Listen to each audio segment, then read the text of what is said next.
ಹೇಗಿದ್ದೀರಾ? I hope ಎಲ್ಲರೂ ಚೆನ್ನಾಗಿದ್ದೀರಾ ಅಂತ ಭಾವಿಸ್ತೀನಿ. ನಾವು ಕೂಡ ತುಂಬಾ ಚೆನ್ನಾಗಿದ್ದೀವಿ.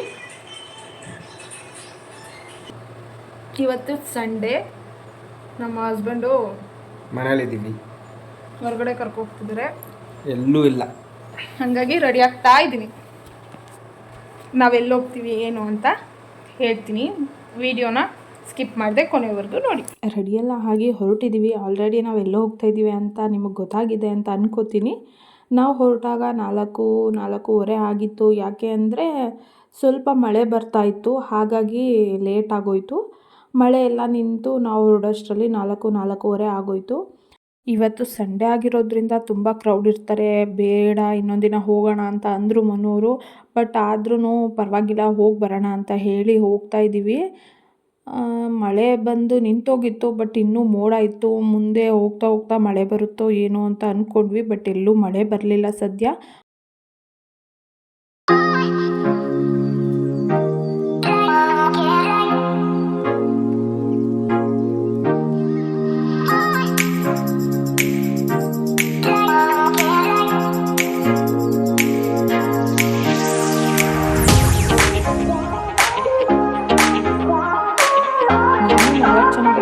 ನಾನು ಮನೋರು ಮತ್ತು ನಮ್ಮ ಕೆಳಗಡೆ ಮನೆ ಸುಷ್ಮಾ ಮತ್ತು ಅಭಿಯಣ್ಣ ಅವರು 4 ಜನ ಹೋದ್ವಿ. ಅವ್ರ ಬೈಕಲ್ಲಿ ಅವರು ಹಿಂದೆಗಡೆ ಬರ್ತಾ ಇದ್ದಾರೆ. ಪಂಪೋಸು ಬೆಳಗೋಳ ಮತ್ತು ಪೇಪರ್ ಮಿಲ್ ಸರ್ಕಲಿಂದನೇ ತುಂಬ ಜಾಮ್ ಆಗಿಬಿಟ್ಟಿತ್ತು, ತುಂಬ ಕ್ರೌಡ್ ಇತ್ತು. ಈ ಕಡೆಯಿಂದ ಹೋಗೋ ವೆಹಿಕಲ್ಸು ಜಾಸ್ತಿ ಇತ್ತು, ಆ ಕಡೆಯಿಂದ ಬರೋ ವೆಹಿಕಲ್ಸು ಜಾಸ್ತಿ ಇತ್ತು. ಏನಂದರೆ ಬೃಂದಾವನ ಗಾರ್ಡನ್ ಕ್ಲೋಸ್ ಮಾಡಿಬಿಟ್ಟಿದ್ರು ನಾವು ಹೋಗೋ ಅಷ್ಟರಲ್ಲಿ. ನಾಳೆ CM ಬರೋದ್ರಿಂದ ಅಲ್ಲೆಲ್ಲ ರೆಡಿ ಮಾಡ್ಕೋತಾ ಇದ್ರು, ಹಾಗಾಗಿ ಬೃಂದಾವನ ಗಾರ್ಡನ್ ಕ್ಲೋಸ್ ಆಗಿಬಿಟ್ಟಿತ್ತು. ಪಾಪ 4 ವೀಲರ್ ಅವ್ರನ್ನ ಬಿಡ್ತಾನೆ ಇರಲಿಲ್ಲ. 2 ವೀಲರ್ ಅವರಾದರೆ ಹೆಂಗೋ ಹೋಗಿ ಅಲ್ಲಿ ಇಲ್ಲಿ ನೋಡ್ಕೊಂಡು ಬಂದ್ಬಿಟ್ವಿ ನಾವು. ಬಟ್ 4 ವೀಲರ್ ಅವ್ರನ್ನ ಒಳಗಡೆ ಬಿಡಲೇ ಇಲ್ಲ.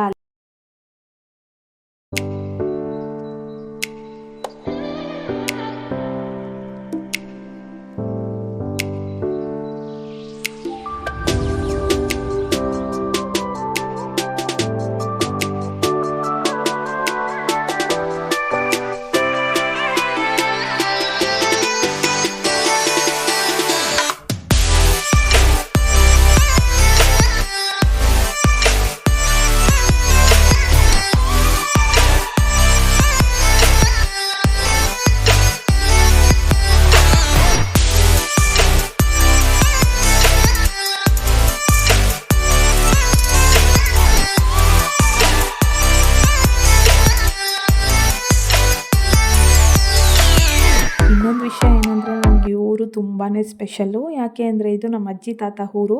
ಈ ಊರು ನನಗೇನು ಹೊಸದಲ್ಲ, ಅಂದರೆ ಅಮ್ಮನ ತವರೂರು. ಇಲ್ಲೇ ನಾನು ಹುಟ್ಟಿ ಬೆಳೆದಿದ್ದು, ಅಂದರೆ ಒಂದು 10 ಇಯರ್ಸ್ ಅಂತ ಅನ್ಕೋತೀನಿ. ಒಂದು 5th ಸ್ಟ್ಯಾಂಡರ್ಡ್ವರೆಗೂ ನಾನು ಇಲ್ಲೇ ಓದಿದ್ದು, ಅಜ್ಜಿ ತಾತ ಜೊತೆನೇ ಇದ್ದಿದ್ದು. ಇಲ್ಲಿ ನೆನಪುಗಳು ತುಂಬಾ ಇವೆ, ಹಾಗಾಗಿ ಈ ಊರು ನನಗೆ ತುಂಬಾ ಸ್ಪೆಷಲ್ ಅಂತ ಹೇಳ್ಬೋದು. ಹಾಗೆ ಗಾರ್ಡನ್ ಆಗಲಿ ಡ್ಯಾಮ್ ಆಗಲಿ ತುಂಬ ಸಲ ನೋಡಿಬಿಟ್ಟಿದ್ದೀನಿ. ಅಂದರೆ ಏನಂದರೆ ನೀರು ಬಿಟ್ಟಾಗ, ಅಂದರೆ ಡ್ಯಾಮ್ ತುಂಬಿದಾಗ ಬಂದು ನೋಡೋದೇ ಒಂದು ದೊಡ್ಡ ಖುಷಿ. ಇದಕ್ಕೆ 2 ಇಯರ್ಸ್ ಬ್ಯಾಕ್ ಕೂಡ ಹೀಗೇ ಡ್ಯಾಮ್ ತುಂಬಿದಾಗಲೂ ಬಂದಿದ್ವಿ, ಬಟ್ ಲಾಸ್ಟ್ ಇಯರ್ ಇರಲಿಲ್ಲ ಅನಿಸುತ್ತೆ. ಇವಾಗ ತುಂಬಿದೆಯಲ್ಲ, ಹಾಗಾಗಿ ಡ್ಯಾಮ್ ನೋಡೋಣ ಅಂತ ಬಂದಿದ್ದೀವಿ. ತುಂಬ ಜನ ಅಂದರೆ ತುಂಬ ಕ್ರೌಡ್ ಇತ್ತು. ಅಲ್ಲಿ ನೋಡ್ಬೋದು ಆ ಸರ್ಕಲಲ್ಲಿ ಫುಲ್ ಜಾಮ್ ಆಗಿದೆ. ಯಾಕೆ ಅಂದರೆ ಆ ಕಡೆ ಸೈಡು ಬೃಂದಾವನ ಗಾರ್ಡನ್ಗೆ ಕಾರು 4 ವೀಲರ್ಸ್ನ ಬಿಡ್ತಾ ಇರಲಿಲ್ಲ, ಜಾಮ್ ಆಗಿತ್ತು. ಅವರು ಯೂ ಟರ್ನ್ ಮಾಡಿಕೊಂಡು ಹಾಗೆ ವಾಪಸ್ ಹೋಗ್ತಾಯಿದ್ರು. ನಾವು ಅಂದರೆ 2 ವೀಲರ್ಸ್ ಅವ್ರು ಮಾತ್ರ ಹೊರಗಡೆ ಬಿಡ್ತಿದ್ರು. ಆ ಕಡೆಯಿಂದ 4 ವೀಲರ್ಸ್ ಅವ್ರು ಹೋಗ್ತಿದ್ರು, ಬಟ್ ಈ ಕಡೆಯಿಂದ ಬೃಂದಾವನ ಗಾರ್ಡನ್ಗೆ ಎಂಟ್ರಿ ಇರಲಿಲ್ಲ, ಕ್ಲೋಸ್ ಮಾಡಿದರು ನಾಳೆ CM ಬರೋದ್ರಿಂದ. ಹಾಗಾಗಿ ಫಸ್ಟ್ ನಾವು ಈ ಕಡೆ ಹೋದ್ವಿ, ಡ್ಯಾಮ್ ಆ ಕಡೆ ಡ್ಯಾಮ್ ಒಂದು ರೋಡ್ ಇದೆ, ಅಲ್ಲಿ ಬಿಡಲಿಲ್ಲ, ಪೊಲೀಸ್ ಬ್ಯಾರಿಗೇಡ್ ಹಾಕಿ ಕ್ಲೋಸ್ ಮಾಡಿಬಿಟ್ಟಿದ್ರು. ಹಾಗಾಗಿ ಇಲ್ಲಿ ಹೋಗೋಣ ಅಂತ ಹೇಳಿ ಇಲ್ಲಿ ಹೋಗಿದ್ವಿ. ಬಟ್ ಇಲ್ಲಿ ಒಂದು ಕಾವಲಿ ಮೇಲೆ ಒಂದು ಸೇತುವೆ ಮೇಲೆ ಹೋಗ್ಬೇಕಿತ್ತು. ಅಲ್ಲಿ ನೋಡಿ ಎಷ್ಟು ಜನ ಇದ್ದಾರೆ. ಅಲ್ಲಿಂದ ನಡ್ಕೊಂಡು ಆ ಕಡೆ ಪಾಸ್ ಆಗಬೇಕಿತ್ತು. ಸೊ ಹಾಗಾಗಿ ಬೇಡ, ಭಯ ಆಗುತ್ತೆ ಅಂತ ಹೇಳಿ ಹೋಗಲಿಲ್ಲ. ಮತ್ತೆ ವಾಪಸ್ ಹೋಗಿ ಅಲ್ಲೊಂದು ಟೋಲ್ ಗೇಟ್ ಇದೆ, ಅಲ್ಲಿಂದ ಮುಂದೆ ಪಾಸ್ ಆದರೆ ಒಂದು ಶಾರ್ಟ್ ಕಟ್ ಸಿಗುತ್ತೆ. ಅಲ್ಲಿ ಒಂದು ಕಾವಲಿ ಇದೆ, ಚಿಕ್ಕ ಕಾವಲಿ. ಆ ಕಡೆಯಿಂದ ಹೋದರೆ ಡೈರೆಕ್ಟು ಡ್ಯಾಮ್ ಹತ್ರ ಹೋಗ್ಬೋದು. ಹಾಗಾಗಿ ಆ ಕಡೆಯಿಂದ ಹೋಗೋಣ ಅಂತ ಹೇಳಿ ಈ ಕಡೆಯಿಂದ ಬಂದ್ವಿ. ಈ ಕಡೆಯೂ ತುಂಬ ಜನ ಹೋಗಿ ಬರ್ತಾಯಿದ್ರು, ಅಂದರೆ ಸ್ವಲ್ಪ ಹತ್ತಿರ ಆಗುತ್ತೆ. ಅಲ್ಲಾದರೆ ಕಾವಲಿ ಮೇಲೆ ನಡ್ಕೊಬರ್ಬೇಕಿತ್ತು, ಬಟ್ ಅಲ್ಲಿ ತುಂಬ ಭಯ ಆಗ್ತಿತ್ತು, ಹಾಗಾಗಿ ಅಲ್ಲಿ ಹೋಗಲಿಲ್ಲ. ಇಲ್ಲಿ ಬಂದು ಜಾಯ್ನ್ ಆದ್ವಿ ಇಲ್ಲಿಗೆ.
ಡ್ಯಾಮಲ್ಲಿ ಸ್ವಲ್ಪ ಗೇಟ್ ಅಷ್ಟೇ ಓಪನ್ ಮಾಡಿ ನೀರು ಬಿಟ್ಟಿದ್ರು. ಪೂರ್ತಿ ಗೇಟು ಓಪನ್ ಮಾಡಿದಿದ್ರೆ ಇನ್ನೂ ಚೆನ್ನಾಗಿರ್ತಿತ್ತು ಅಂತ ಅನ್ನಿಸ್ತು.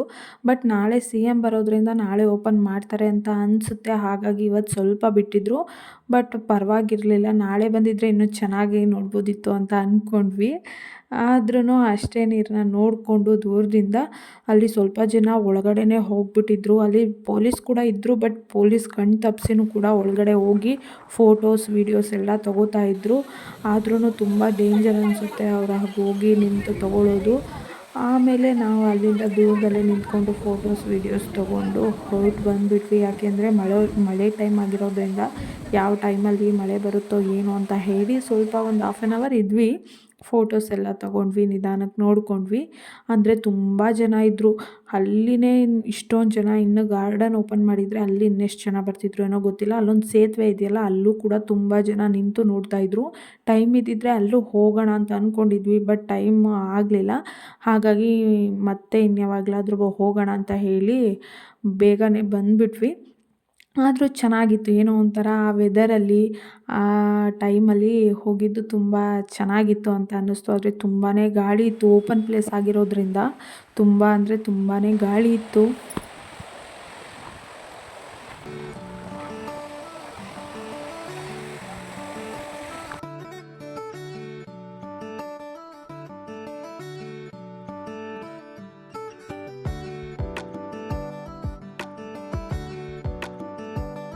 ಪ್ರತಿ ಸಂಡೇ ಇಲ್ಲಿ ಸಂತೆ ನಡೆಯುತ್ತೆ. ಇದನ್ನು ಸಂತೆಮಳ ಅಂತಲೇ ಕರೀತಾರೆ. ಇಲ್ಲೂ ಕೂಡ ತುಂಬಾ ನೆನಪು ನಮಗೆ. ನಮ್ಮ ಅಜ್ಜಿ ಊರಾಗಿರೋದ್ರಿಂದ ಇದೆಲ್ಲ ತುಂಬ ಕಾಮನ್. ಬಟ್ ಇವಾಗ ಸ್ವಲ್ಪ ಅಷ್ಟಾಗೇನು ಇಲ್ಲಿಗೆ ಬರೋದಿಲ್ಲ ಅಲ್ವಾ. ಹಾಗಾಗಿ ತುಂಬ ಫೀಲ್ ಆಯಿತು ಇದನ್ನು ನೋಡಿ.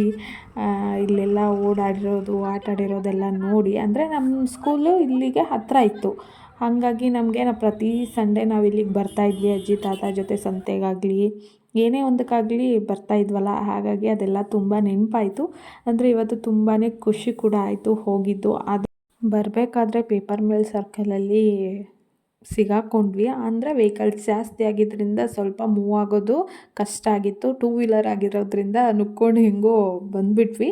ಅಲ್ಲಿಂದ ಬರ್ತಾ ನಮ್ಮ ಮಾವರು ಸಿಕ್ಕಿದ್ರು. ಹಾಗೆ ಅವ್ರ ಮನೆಗೆ ಹೋಗಿ ಕಾಫಿ ಕುಡ್ಕೊಂಡು ಅಲ್ಲಿಂದ ಸೀದಾ ಸಿಟಿಗೆ ಹೋಗಬೇಕಿತ್ತು. ಸಿಟಿಗೆ ಬಂದ್ವಿ. ಸಿಟೀಲಿ ಸ್ವಲ್ಪ ಪರ್ಚೇಸಿಂಗ್ ಮಾಡೋದಿತ್ತು. ಅಂದರೆ ಸುಷ್ಮಾ ಅವರು ಮಾಡಬೇಕಿತ್ತು, ನಾನು ಮಾಡಬೇಕಿತ್ತು. ಸ್ವಲ್ಪ ತರಕಾರಿ ತೊಗೊಳೋದಿತ್ತು. ಹಾಗೆ ಹೋಗಿ ಸ್ಲಿಪ್ಪರು ಮತ್ತು ಅವರು ಪಾಪುಗೆ ಸ್ಲಿಪ್ಪರು, ಅವ್ರಿಗೆ ಸ್ಲಿಪ್ಪರು ಮತ್ತು ನನಗೆ ಸ್ಲಿಪ್ಪರ್ ನಾನು ತೊಗೊಂಡೆ. ಅದಾದಮೇಲೆ ಮಾರ್ಕೆಟ್ಗೆ ಹೋದ್ವಿ. ಮಾರ್ಕೆಟ್ಗೆ ಹೋದಾಗ ಅಲ್ಲಿ ಚಾಮುಂಡೇಶ್ವರಿ ಅಮ್ಮನವ್ರದ್ದು ಪೂಜೆ ಮಾಡ್ತಾಯಿದ್ರು. ಅಲ್ಲೇ ಪ್ರಸಾದ ಕೊಡ್ತಾಯಿದ್ರು. ಪ್ರಸಾದನೂ ತಿಂದ್ಕೊಂಡ್ವಿ. ಹಂಗೆ ಏನೇನು ಬೇಕೋ ಎಲ್ಲನೂ ತೊಗೊಂಡು ತರಕಾರಿನೂ ತೊಗೊಂಡು ಸೀದಾ ಮನೆ ಕಡೆ ಹೊರಟ್ವಿ. ಹಾಗೆ ಬರಬೇಕಾದ್ರೆ ಒಂದು ಕುಲ್ಫಿ ಕೂಡ ತೊಗೊಂಡ್ವಿ. ನಾನಂತೂ ಇತ್ತೀಚೆಗೆ ತುಂಬಾ ಐಸ್ ಕ್ರೀಮ್ಸ್ನ ತಿಂತಾಯಿದ್ದೀನಿ. ಯಾವಾಗ ನೆಗಡಿ ಆಗುತ್ತೋ ಜ್ವರ ಬರುತ್ತೋ ಗೊತ್ತಿಲ್ಲ. ಅಂದರೆ ನನಗೆ ಜ್ವರ ಬರೋದು ರೇರ್. ಅಂದರೆ ಅಷ್ಟಾಗಿ ಜ್ವರ ಬರೋಲ್ಲ. ನೆಗಡಿ ಆಗುತ್ತೆ. ಬಟ್ ಜ್ವರ ಬರೋದು ರೇರ್ ಆಗಿರೋದ್ರಿಂದ ನನಗೊಂದು ಖುಷಿ. ಏನು ತಿಂದರೂ ಏನೇ ಇದು ಮಾಡಿದ್ರು ಜ್ವರ ಬೇಗ ಬರೋಲ್ಲ ಅಂತ ಹೇಳಿ ಇಲ್ಲಾಂದರೂ ಒಂದು ವೀಕಲ್ಲಿ ಒಂದು 2-3 ಆದ್ರೂ ಐಸ್ ಕ್ರೀಮ್ ತಿಂತೀನಿ. ಅಂದರೆ ಐಸ್ ಕ್ರೀಮ್ ತಿನ್ನೋದ್ರಲ್ಲಿ ಅದು ಈ ವೆದರಲ್ಲಿ ಐಸ್ ಕ್ರೀಮ್ ತಿನ್ನೋದಂದರೆ ನಂಗೆ ತುಂಬಾ ಇಷ್ಟ. ಹಾಗೆ ಎಲ್ಲ ಮುಗಿಸ್ಕೊಂಡು ಮನೆ ಕಡೆ ಹೊರಟಿದ್ವಿ. ಹಾಗೆ ಯಾರೆಲ್ಲ ನನ್ನ ವೀಡಿಯೋನ ಕೊನೆವರೆಗೂ ಸ್ಕಿಪ್ ಮಾಡದೆ ನೋಡಿದ್ರು ಎಲ್ರಿಗೂ ಧನ್ಯವಾದಗಳು. ಹೀಗೆ ನಮ್ಮ ವೀಡಿಯೋಸ್ನ ನೋಡ್ತಾ ಇರಿ. ಹಾಗೆ ಸಪೋರ್ಟ್ ಮಾಡಿ. ಹಾಗೆ ಸಬ್ಸ್ಕ್ರೈಬ್ ಆಗೋದನ್ನು ಮರಿಬೇಡಿ. Thank you.